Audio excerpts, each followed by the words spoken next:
മലപ്പുറം നമ്മൾ ശ്രദ്ധയോടുകൂടി വീക്ഷിക്കേണ്ട ഒരു ജില്ലയാണ്. മലപ്പുറം UDF അക്ഷരാർത്ഥത്തിൽ തൂത്തുവായിരുന്നു എന്ന് കാണാം. മലപ്പുറത്തെ 94 പഞ്ചായത്തിൽ 74 ഹരിത പതാക മുസ്ലിം ലീഗിന്റെ വലിയ അധീശത്വമുള്ള ഇടത്ത് 71 UDF സ്ഥാനാർത്ഥികൾ, 17 LDF എന്നുള്ളതാണ് നില.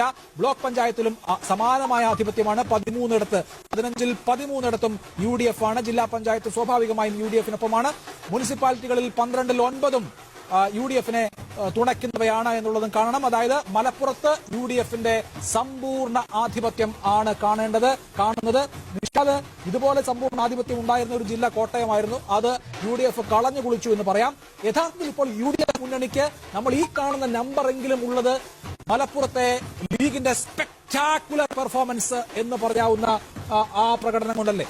നിശ്ചയമായും മലപ്പുറത്ത് ലീഗിന്റെ ഇടപെടൽ, ലീഗിന്റെ സ്വാധീനം എന്നിവ ഒന്നുകൊണ്ട് മാത്രമാണ് ഈ